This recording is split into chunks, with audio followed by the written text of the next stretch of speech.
Hi guys, my name is Destiny and welcome back to another video in the advanced e-commerce series using Django. And in this demo, I'm going to go ahead and show you guys the latest features that has been added and things that a lot of you requested to see that has been added. That is what we'll be doing. Hopefully you will enjoy the video. Drop a like, consider subscribing as it really means the world to me. So without any further ado, let's go ahead and get started. I already have my server running on port 8000 and I already have the website opened up over here, as you can see. Now, the first thing that I'm going to do is go ahead and add up a new product so that you guys will see how the variations and things like that works. Then after that, I will go ahead and show the demo of the vendor dashboard because I got a lot of comments in the first video asking if this is a multi-vendor website or not, and I also got some feature requests saying that I should implement a multi-vendor website. And I want to say that this is a multi-vendor e-commerce website built using Django, which means that multiple sellers from all over the world can sign up on your site and sell whatever they want. Okay, and when they make a sale, the company takes its own share, its own commission. Then we give the vendor out their own commission. And I have already implemented the feature where we actually pay out vendors using Stripe and PayPal. So in case you have other vendors selling on your site, and when they make a sale, you can either choose to pay them out automatically or keep their payment with you and pay them out when they request and things like that. Don't worry, I'm going to show you guys the demo of how everything works. Let's go ahead and get started. The very first thing that I want to do is go ahead and open up my admin. And over here, I will just log in. I think this is not the correct username and email. Let me log in using this one.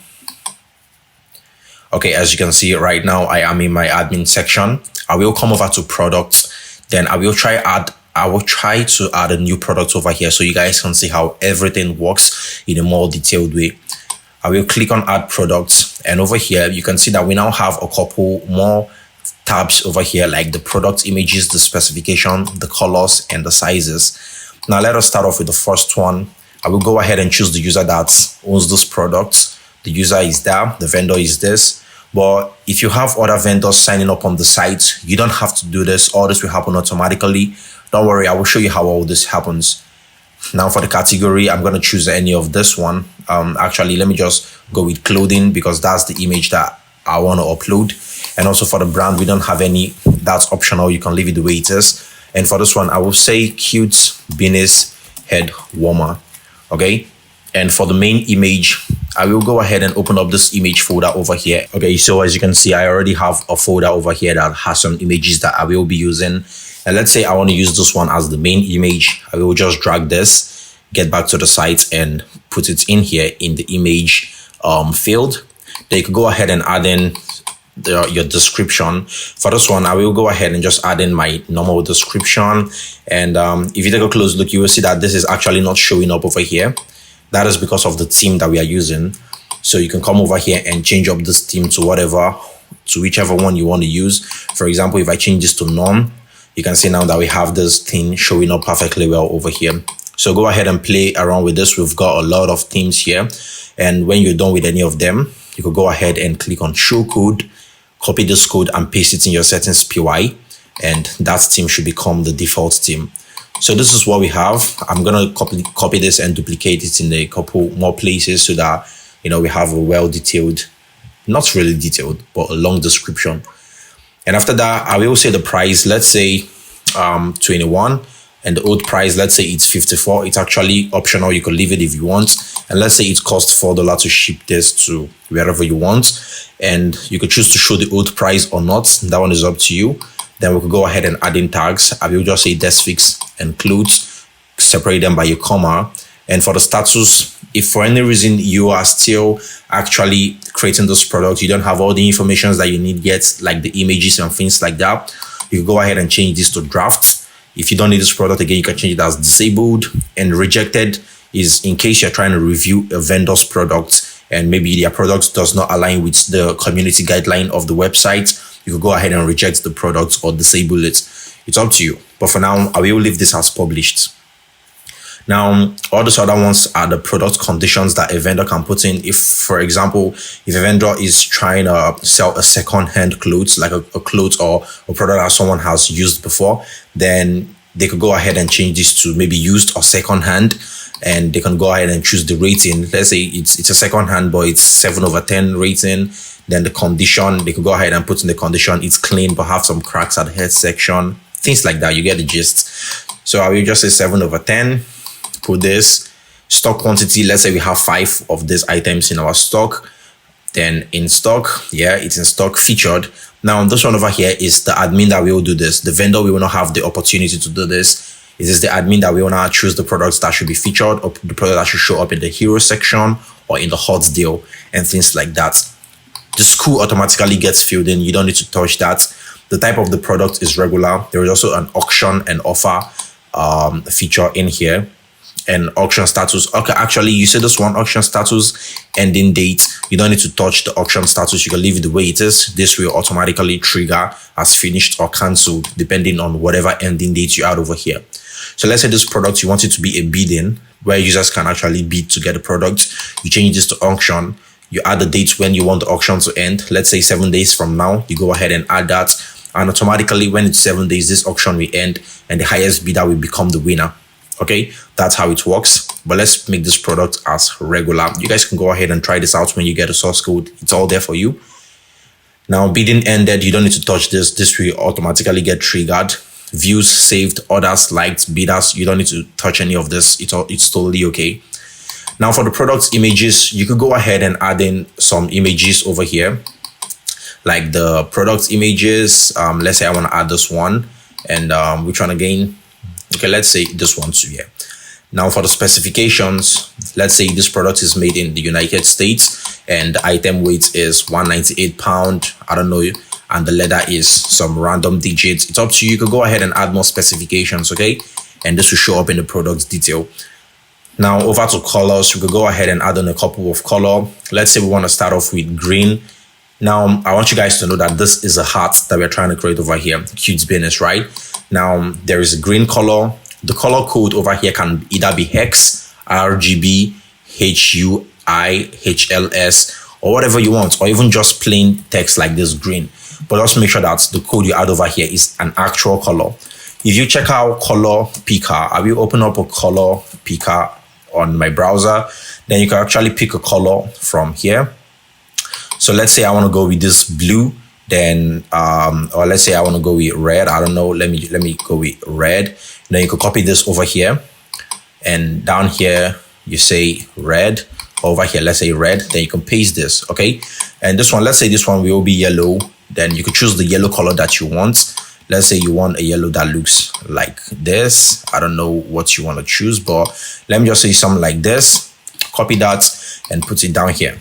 Right, then this is where you have to upload images for those different colors, because we actually have a very nice thing that helps display these images when the color gets clicked on. Don't worry, we will soon get to the front end part.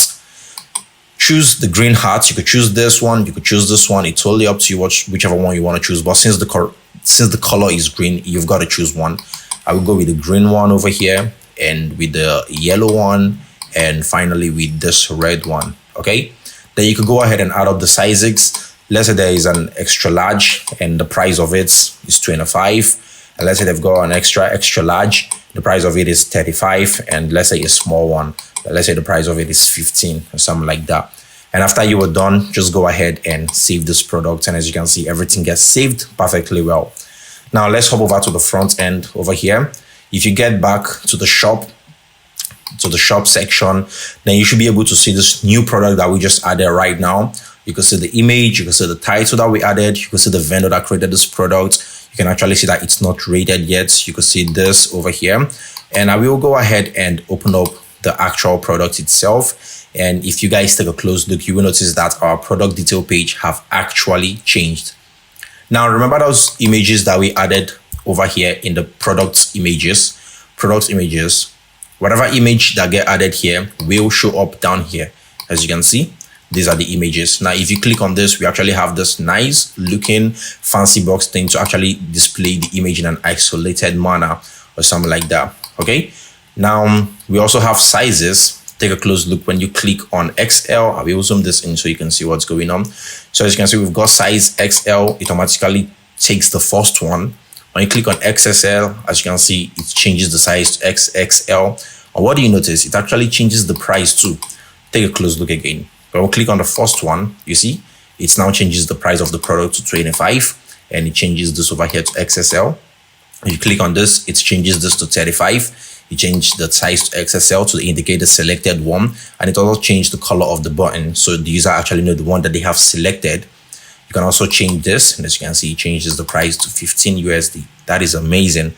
Now, when you click on any of this color over here, like the yellow, what do you notice? As you can see over here, it changes this image to show the one that is selected. So as the red to the green, as you can see, that works perfectly well. You can also still click on this to show the main image, and that works perfectly well. Okay, now the green also, you can click on this, you can see the main image, and also the red one also, you can see the main image over here. You can actually zoom in to see a lot of things about the image. That is how it works perfectly well. So now let's say I want to actually go ahead and add in the red and the small size. And actually you can see the specifications that were added over here. The made in United States, item weight is this, leather is this, the condition is second hand or old product. Then you can see the views, it has 0 views, no orders yet. Then these are the categories, all right? You can as well share this product. I've showed all this before, or you go ahead and report this product. And also over here, you can see that we've got add to wish list. You click on this, it adds the product to wish list. That is really amazing. Now, let's say I want to add the XSL size. Remember, the price is 35 USD and the yellow color. And let's say I want to add 3 of this to my cart. Hit add to cart.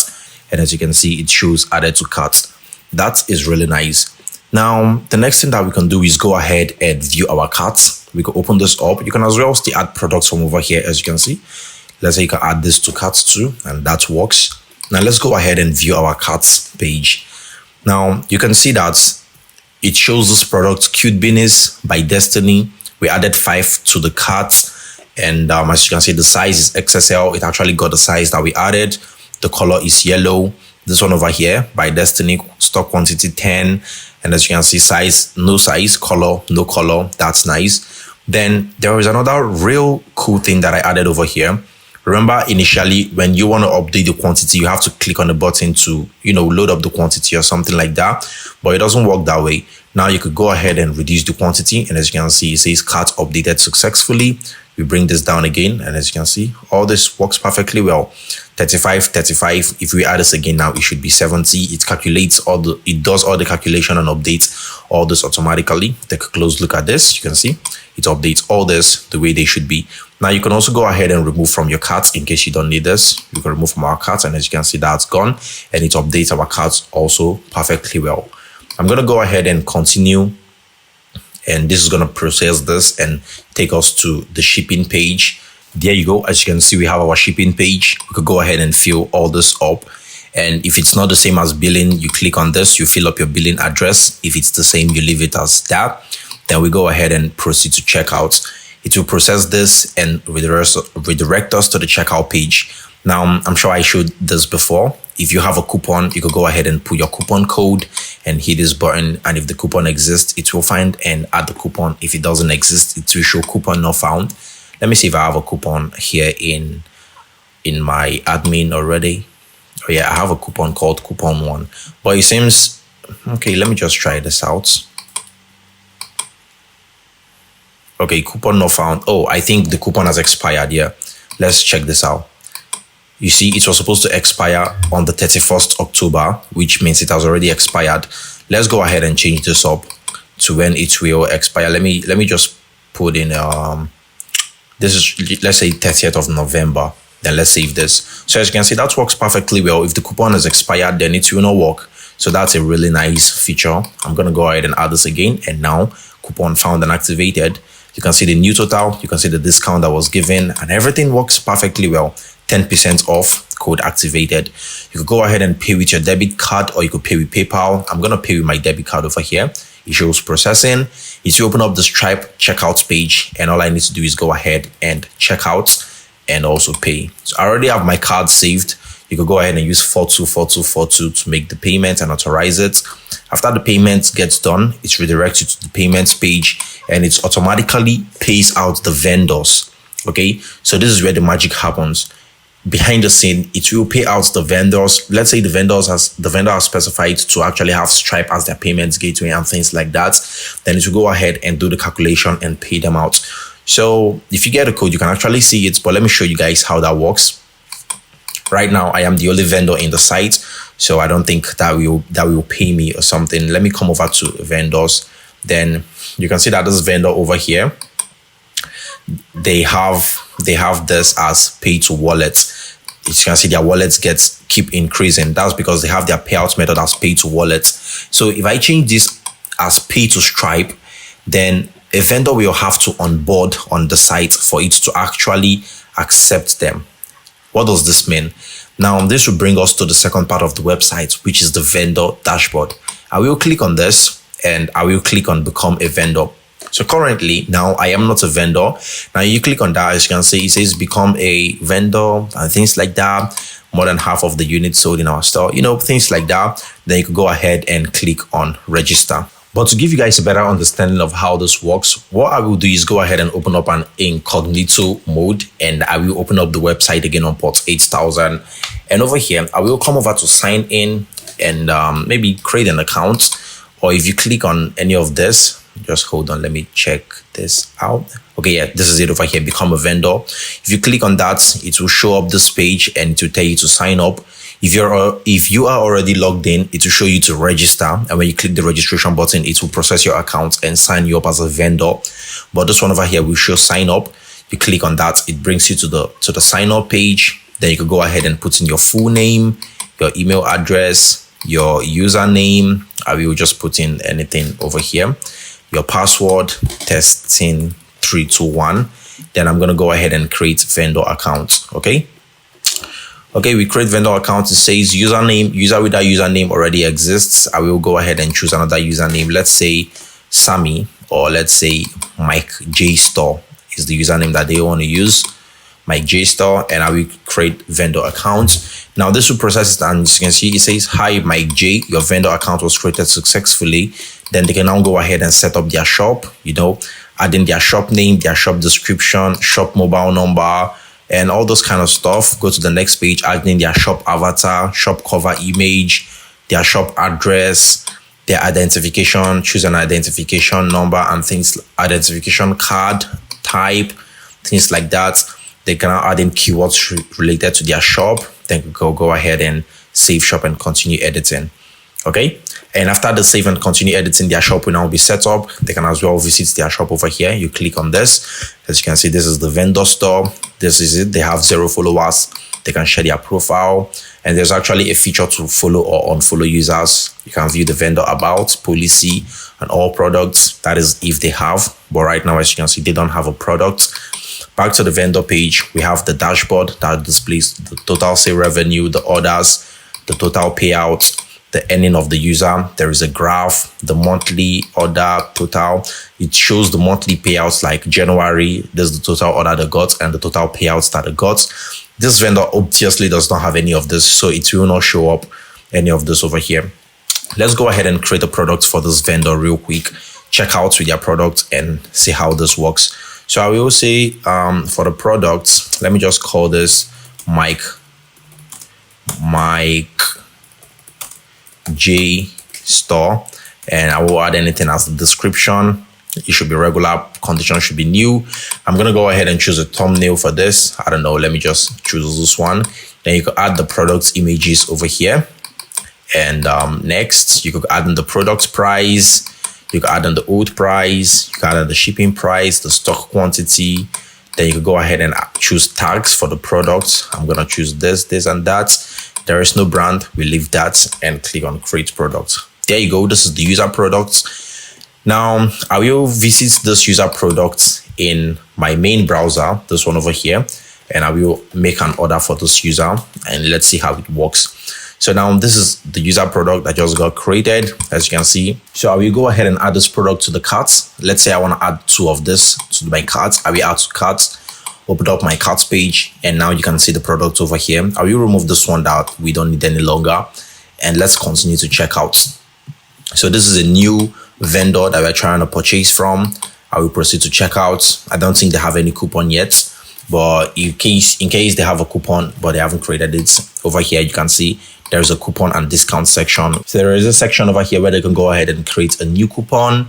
And let's say they want to call this coupon Destiny 1, add in the discount. Let's say they want to give a 5% discount, and valid from is today, yeah, through the 10th. And they could go ahead and create this coupon. There you go. This is the coupon over here.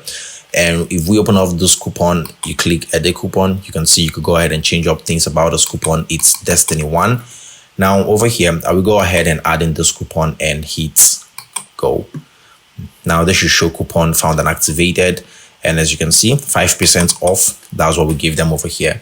Now they could go ahead and pay with their debit and credit card. Remember, we are trying to make a payment or a purchase from my J store. And over here, I will pay for this. It should process and redirect me back to my site.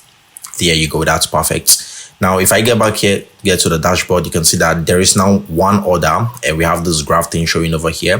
If you want, you can still go ahead and change this to line graph. It's up to you. This is the total sale that we made. As you can see, one order. This is the total payouts that he has so far. Come over to earning. You can see that this is the total sale plus the shipping fee. Then this is the total payouts that they got over here. November, they have 2 orders and they made only $22 from there. We can see their products. If the user adds a review, the review will get shown over here. Then the vendor can go ahead and moderate the review, reply to it, or take an action. And also, this is where we get the orders from. One order or new orders. You could go ahead and view the order. You can see this is it. This is the shipping. This is the buyer information. You could go ahead and chat with the buyer if the need be, or let me get back to where I was. Or you could go ahead and mark this as shipped, or mark this as arrived, or mark this as delivered. And this is the products that the user ordered and all that kind of stuff over here. And we also got the product bidding. In case you have an auction product, this is where you see all the people that have actually bidded on your product or offers. You could add the new products just like we did. You could add the new coupon just like we did. You could create a custom invoice for a user. This is the chat message feature. And also this is the notification. Like this is the notification over here that shows new order for my J store. So my J store got a new order. That's the one that we just got now. We send them a notification. All right. And this is the payout setting. This is the nice part over here where they can choose either they want to get paid to Stripe. And if they choose here, they want to get paid to Stripe, they could go ahead and connect their Stripe account. So when you click on this now, you will see that it will open up the Stripe onboarding page. Now the user has to go ahead and put in their information and all that kind of stuff. I will just keep this form so it marks being connected. There you go. It shows your Stripe account has been connected successfully. That is nice. Now in the payout settings, as you can see, we don't see that connect Stripe thing again because it has been connected. Now they could go ahead and choose payouts to Stripe. The same thing happens with PayPal, or they could go ahead and add in their PayPal email address if they want to get paid out with PayPal. They can also choose their currency that they want to get paid out in, and we save changes. There you go. So right now we already have the code in the back end that when a payment gets made and the user has set this as pay to Stripe, we pay them. But there is one more thing that the admin needs to do. In the admin section, basic add-on here, if the admin choose this, payouts vendor immediately. So if this is set, whenever an order gets made, immediately there and then we will pay out the vendor's share to their account, Stripe or PayPal. But if this is unchecked, we will pay out the vendor share to their wallet. Okay, then allow the vendor request for their payments whenever they want. Then the vendor can go ahead and visit their shop or as well log out. And that's it for the vendor page. And I think that's pretty much it for everything that I want to be showing for now. If you have the source code, you could go ahead and tweak things around or make changes. And one more thing before I go ahead and end off the video. If you have actually gotten the source code, then whenever we make a change, you will automatically receive the changes. And in order to do that, I will want you to send your email address to deskfix@gmail.com whenever you get the source code, so that you get added to the GitHub repository where you get the live changes. Okay, if you're getting the source code now at its current price, whenever there is a new change, you will automatically get that new change without an increase in price. But if you haven't gotten the source code, let's say you're waiting to get all the features implemented and things like that, then definitely there will be change in price because we are adding a whole lot of features that you will not get for such amounts. Okay, so if you're getting it now, you get it, send your email address to deskfix@gmail.com. I will add it to the GitHub repository so that you will be able to get changes in real time, and whatever updates we make and issues and things, we all fix them over there. But if you're not getting the source code, please, I want you to have it at the back of your mind that definitely the prices will always increase with new features that we're adding. So that will be it. If you have any question, drop it in the comment section below and I'll be there to help you out. And if for any reason there is anything that I missed to demo, or maybe I did not actually demo something that I was supposed to demo, or maybe there is a feature that you want that you are not seeing, drop it in the comment section below and I will go ahead and integrate that. One more time, I want you to know that whenever we add more features, definitely the prices will increase. Hopefully that will be okay with you. I hope to see you in the next video. Until then, mad love. Peace out.